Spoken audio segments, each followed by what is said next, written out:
Well, guys, welcome back to the Borough Group Stadium for another episode of the O Show Added Time. And we've got an absolutely stellar lineup for you tonight. I'm joined by Mike Brown as always, and we've got Dave Victor and Matthew McCarthy joining us. Welcome, boys. Thank you. Now, Mike, it was another home game. It was an exciting one. Do you think it's fair to call it that? Eventful. Eventful? I'd say eventful, yeah. I mean, it's 3 goals at home. Disappointing not to get 3 points when you score 3 at home, but I suppose in the circumstances, conceding in the 85th minute, you're thinking, oh, blimey.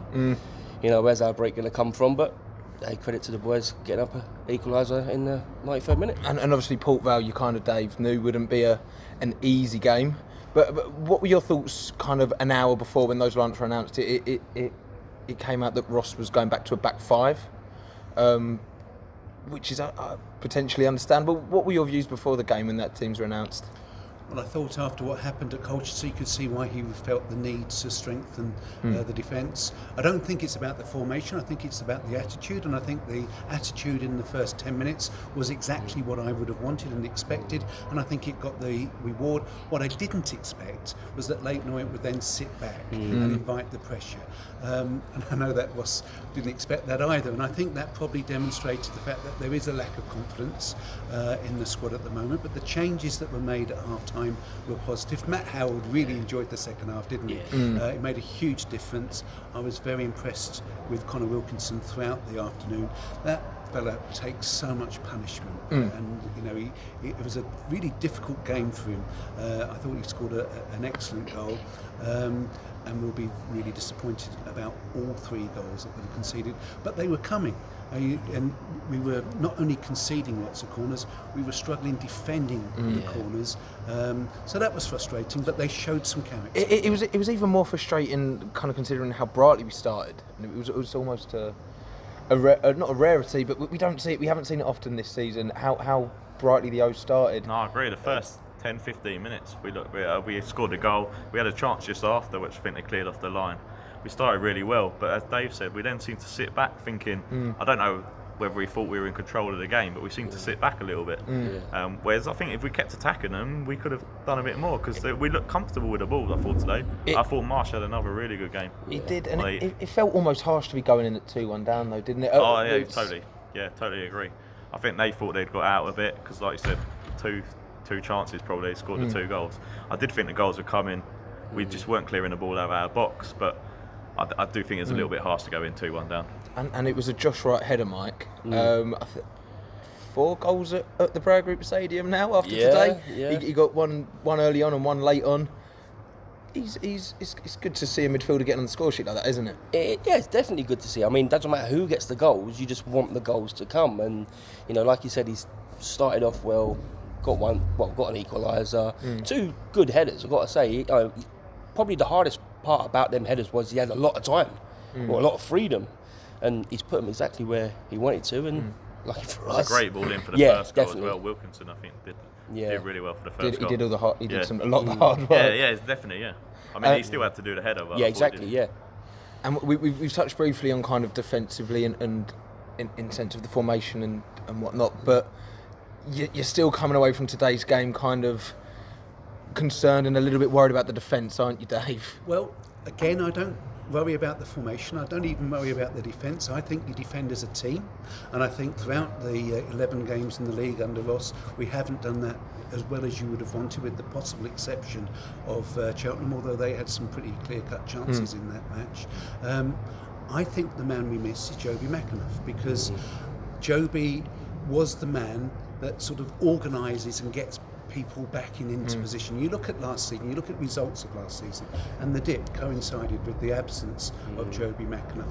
And I do wonder how different it would have been if Joby had been ready for the opening 11 matches of this season.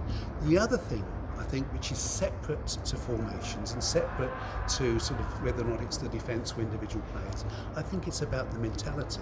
I think there is a different mentality in the Football League, and some of our players have got to learn that very quickly, because there's 1 or 2 that haven't got the mentality for this football, for league football.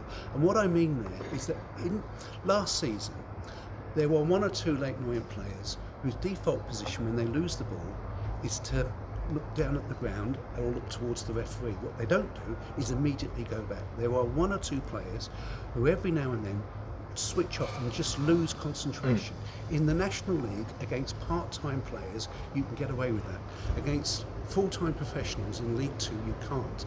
And it is about that mentality, and it is about never switching off. And if you lose possession, not looking at the referee. We're not in the National League. These referees aren't bad. And normally you've lost possession because you've made an error, and you've got to get back. And we've got to defend as a team. We've got to get organisation. If you look at Colchester United, often those goals that were conceded, and not just the goals were conceded, but chances that we got away with, it was because players had switched off, not just the back 4 or 5, it's the whole team.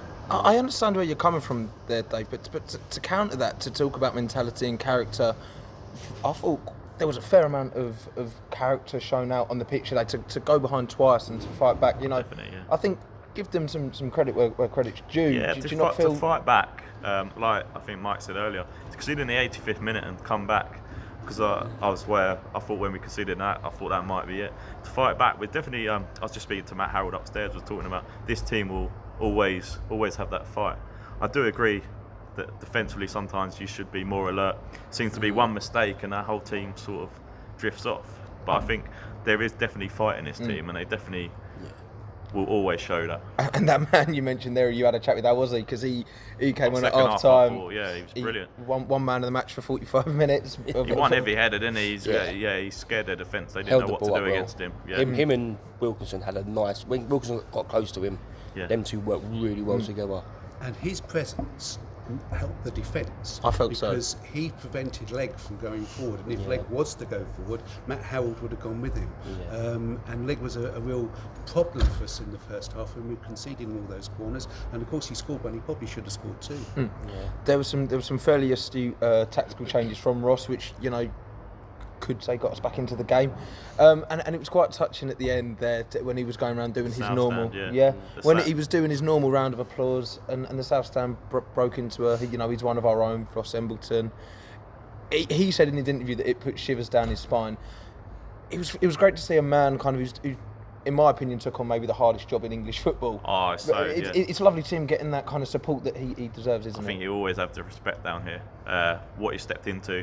Like, it's his friend that obviously passed away as well. It's not just anyone. I agree. I think it probably is the hardest job, and he has definitely, got the players. I think he said in his interview on Tuesday that he's got them thinking about their job again, which must have been so hard after everything that happened.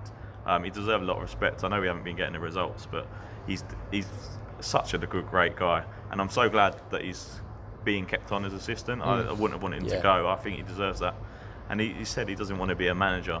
But coach, he's a brilliant coach, and he deserves everything. You look at me, I think he's in the impossible job, because like Matt said, he doesn't want to be manager. If he goes on and wins 10 games in a row, or offer him a job and says, no, sorry, I don't want it, he looks like a bad person. But at the same time, if he doesn't get results, he's in a no-win situation, but that shows the credit or the character the man has. He wants to do everything possibly right that he can do for this club. I'm glad we do come on to Ross, though, because obviously we couldn't do a show on a Saturday without mentioning the news that came out on a Monday. It was, Ross came out and said, I don't want the job, and now begin to search for a new manager. It felt like good time, didn't it, Dave? Well, I've got so much admiration for Ross in terms of what he achieved and the way in which he did it and the way in which he's conducted himself under such difficult circumstances. I've said before that I can't imagine how difficult it has been to manage his own grief and the grief of the players. And this is a club that's still grieving. There was a little presentation before the game. There was some young fans, and they had some pictures of Laurie Cunningham and Dave Knight. I saw that. And there was Justin, and I felt a lump, and I felt, again, just seeing Justin's image there. And you forget, because it's sort of 11 games, you forget actually how short it has been. Supporters expect so much so quickly, but it's more about football. It's more about results. It is about sort of managing and leading men, and men that won't necessarily have been used to loss, especially some of the younger players for whom Justin would have been a father figure. And Ross has done that under unbelievably difficult circumstances. Because last season, if you take Macaulay Bonne out of the team, who scored the winning goal for Charlton today, by the way, congratulations to him, it would have made a huge difference. If you took took Josh Koroma out of the squad, it would have made a huge difference. And we know, we've already mentioned, if you take Joby McAnuff out of the squad, it would take a huge difference. You lost those 3 players. We've made some good signings. One of the best, I think, is Leanne Goal, and I think if he'd stayed on the pitch against Crewe, he would have beaten Crewe. He was he looked on top of his game. Ross has had such bad luck in his time in charge, but I've got absolute admiration for the man.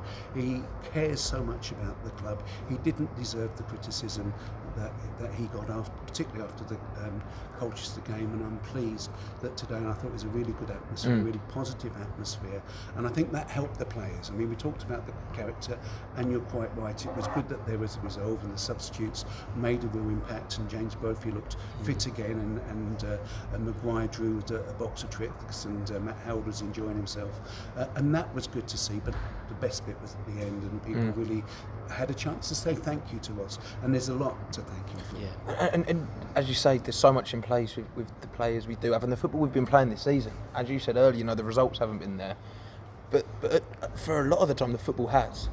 And now it's looking forward. Whichever manager comes in, what kind of situation do you think they'll find themselves in, Mike? Well, I think the club's got a philosophy now of just playing, nice, decent, attractive football, playing football the right way. Because even when we was in the National League, there'll be teams trying to let's play, say, gamesmanship. We was never about that. We were always got on the game with the right way, never tried to cheat our way to a victory or whatever. And I think we're keeping that on, playing nice football, keeping the ball on the floor when necessary. I mean, today, we went a little bit direct with Matt Harold because... And it worked. It did work. But We've I got think that there's in a our philosophy at this club, and I think whoever comes in, obviously, would want to continue playing attractive football with goals at the end, hopefully. Touch with the foundations are there, aren't they, Matt? Yeah, definitely. Like I said, we are playing nice football. It's just simple little mistakes at the back, which if we can cut out, I think we'll be fine this season. I just, going forward, Mansfield away second half, some of the football we were playing in that second half was brilliant. Today, like I said, first 15, 20 minutes, I said some of the football is great. It's just little simple defensive mistakes, which, okay, they're simple mistakes, but I think it's quite easy to cut out. If we start cutting that out, I think we'll be fine. Again, Crewe at home, like you mentioned, it was a mistake at the end, but we are playing some really nice football going forward. We've got some lovely attacking players, I think, this year. Brophy, Maguire, Drew, Dennis, I think, Wilkinson. I think Wilkinson in the last 2 games is playing himself. He's looked one of our best players in the last 2-3 games. Yeah. When we get going, we actually get going. We look like an absolute threat going forward, especially with the 4-3-3 or going forward. Like you said, the players you mentioned, the interplay between a lot of them is just a joy to watch sometimes. And you think, when we're playing in that sort of form, I honestly feel that sooner or later we're going to give a team, if we can take out defensive mistakes, we're going to give a team an absolute hiding. An absolute hiding. You hope so. And our next chance to do that is in a week's time when we travel to Northampton, Dave. It's cliche, but no games are going to be easy, are they? And Northampton's going to be another tough one for Ross to kind of prove what's going on at this club, isn't it? Yes, and going back to the earlier point about whoever the new person comes in, I think most important thing that they inherit is a club that's in great shape. When you think, and again, it's about the pace, and supporters are so impatient. When you think where we were on the 21st of June 2017, which is not so far away, and where we are now, just look at how great the pitch is, and again, consider what a terrible state the pitch was. There is so much that has been put in place by people that understand and care about this club and have a strategic vision for the club, and they are not going to just waste and spend lots of money and squander and put the club in doubt and at risk again as a result. But Nigel and Kent and the board of directors have got a real understanding. They've put in place people like Martin Ling and Danny Macklin who share that vision and are able to put that vision into place, and whoever takes charge will have a very good coaching team and an excellent number 2 in Ross Emberton, who is carrying on the work of Justin Edinburgh. I think it would have been impossible to have replaced Justin at the start of this season. I think Ross has shown enormous courage and has worked to carry on what Justin had started. I think now is the right time. I think it was a difficult decision, but the right decision to make an interim appointment. We all understood that. and now probably is the time to go on. And I think this is a good platform on which to build. And I think this club is in a very good place.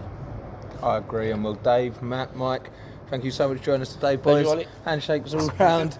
It's been an Cheers, absolute mate. pleasure. And thank you, of course, to you guys at home for watching. And we'll catch you next time on the other episode of the O Show Added Time.